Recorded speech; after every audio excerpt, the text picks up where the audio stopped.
Muhammad Malik Fajar. Jadi cerita Uncle sebelumnya adalah bersambung pas mau ceritain si Fajar. Terima kasih sudah menonton video kami. Jangan lupa like, komen, dan juga subscribe-nya. Karena 15% daripada hasil YouTube kami dan juga endorse kami sumbangkan ke seluruh masjid dan musola seluruh Indonesia. Dan Anda ikut berpartisipasi secara tidak langsung dalam sumbangan tersebut. Adik aku yang paling kecil, yang dimana kami ini jaraknya itu kurang lebih 9 tahun jarak antara saya dan adik saya. Jadi setelah berjalan waktu 1 tahun sebelum kelahiran adik, ibu manggil kami, ngasih tahu kalau bahwasannya ibu itu hamil. Dan kami nggak tahu ibu itu hamil, bakalan hamilnya ngelahirin nanti cewek apa cowok. Tapi yang pasti adik saya ini dia pelengkap dalam keluarga kami. Kenapa dia pelengkap? Di atas saya 2 cewek dan saya cowok, adik saya cowok. Jadi kami benar-benar lengkap dalam keluarga, 3 cewek dan 3 cowok. Dan alhamdulillah banyak warna baru, banyak kemasan hadiah-hadiah dari Allah yang baru. Karena kenapa? Lahirnya adik saya. Yang tadinya saya harus pulang sekolah jam 12 itu harus cuci piring dan juga sholat dan lain-lain. Baru saya kerja jam 1-nya. Tapi di sini saya berbalik. Waktu itu kakak saya yang pertama sudah dipondokin jauh di Wali Songo. Kakak saya yang kedua sekolah pulangnya jam 3-an, lama. Dan alhamdulillah masih ada nenek. Karena ibu aku ini adalah, ibu Uncle ini adalah seorang wanita pejuang untuk anak-anaknya. Dia mati-matian selalu membantu anak-anaknya, membantu suaminya untuk demi kesejahteraan anak-anaknya. Karena dia tahu kalau cuma ngarepin dari penghasilan suaminya mungkin kurang gitu pikirannya ya. Dan akhirnya mau nggak mau adik lahir. Setelah adik lahir, saya pulang sekolah biasanya saya pulang sekolah mau nggak mau harus ikut mengasuh adik. Paginya dibantu diasuhin oleh nenek. Jadi waktu saya sekolah, dan nenek sebelum almarhum ya. Jadi ibu, selain ibu pejuang tadi, dia mau nggak mau, daripada anak nggak makan, dia harus tetap bekerja. Dia adalah guru sejati. Saya bilang guru sejati. Ibu adalah seorang guru dari kami dan guru untuk semua orang. Dia adalah guru sejati bagi kami. Kenapa? Pagi-pagi jam 4:30 dia harus sudah posisi berangkat ke sekolah. Sama. Kenapa Uncle jualan ST? Karena Uncle lihat ibu setiap pagi bawa termos, bawa Drijen tadi, yang isinya adalah SS. Kalau kalian tahu kalau zaman dulu es lilin namanya, yang es lilin, kalau saya kalian cari tahu lah. Bawa es itu ke sekolah sambil ngajar sambil berjualan es. Itu ibu aku. Jam 4:30 subuh pulang, kadang jam 5, kadang habis maghrib, kadang malah sampai jam 7 malam. Tahu sendiri daerah kampung, zaman sekarang aja di kota masih ada jalan yang tanah, apalagi zaman dulu yang benar-benar jalanannya itu nggak bisa dibilangin deh, pokoknya kacau parah. Makanya itu sebenarnya yang bikin ibu kadang lama pulang, bukannya perjalanan aja bisa sampai 2 hingga 3 jam. Mana lagi jauh, bukan 1 kilo 2 kilo dia mengajar, kurang lebih hampir 8 kilo. Belum masuk pelosok, masuk hutannya, masuk kebun-kebun karetnya. Wah, itulah perjuangan ibu demi anak, demi kami.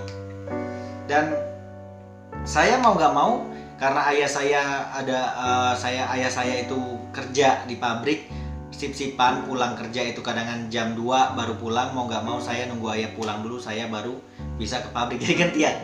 Di pabrik itu ayah bagian teknik, saya tanpa CV, saya naik seling tadi, saya masang seling untuk tebu dan sambil jualan es teh.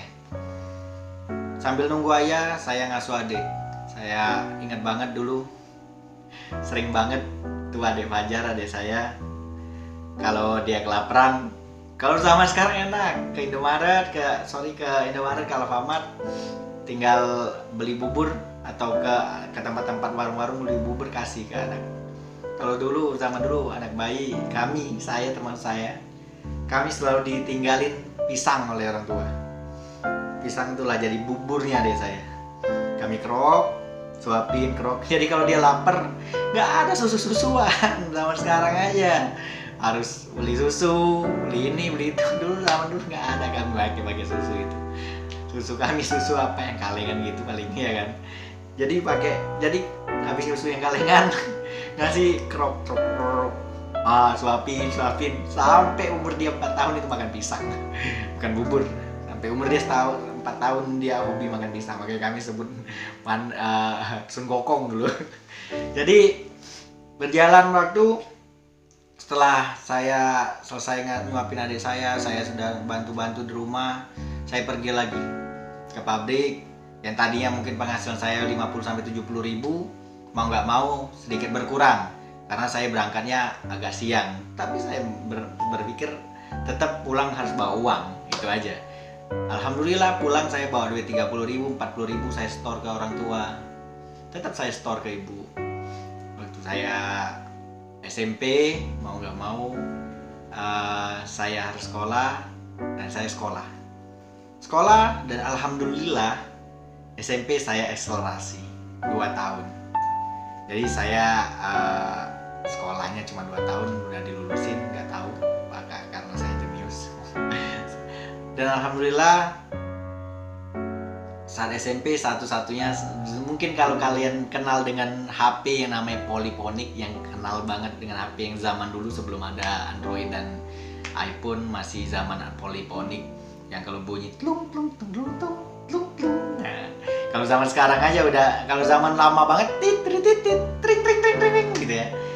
Tapi udah canggih percanggihan zaman. Saya udah punya waktu SMP, saatnya satu-satunya orang yang memiliki HP dengan uang sendiri sekolah itu, HP yang udah Polyphonic. Waktu itu saya beli, yang ingat banget, saya 650 ribu. Saya setelah nanya, Bu, tabungan aku setelah saya udah mulai dari SD sampai SMP ini udah berapa? Tapi Bu, ada sekitar 700-an. Aku pengen punya HP, Bu. Jadi uang saya tabung yang tiap sehari saya kerja jualan es tadi, saya tabung buat beli HP biar saya bisa gaya. SMP lulus, saya 2 tahun akselerasi tadi, dan alhamdulillah banget saya lulus di salah satu sekolah SMA SPP Sembawa namanya, di Sekolah Pertanian Pembangunan Sembawa, satu-satunya sekolah pertanian di Palembang. Di situ saya bangga banget. Saya ngerasa ini kayak satu excellent buat saya, satu perjuangan buat hidup saya, dan satu generasi untuk saya, yang dimana itu masuk sana tesnya susah banget kata orang. Dan alhamdulillah saya bisa lulus. Tadinya saya berpikir, waduh, saya nggak bisa lagi cari uang harian.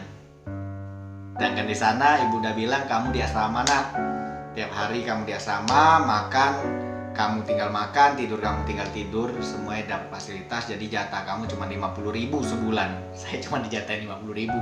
Kalau ngeliat teman dijatahin ada yang sejuta, ada yang 500 ribu. Sedangkan saya cuma 50 ribu. Saya berpikir, why not? Saya juga udah dikasih makan kok 3 kali sehari.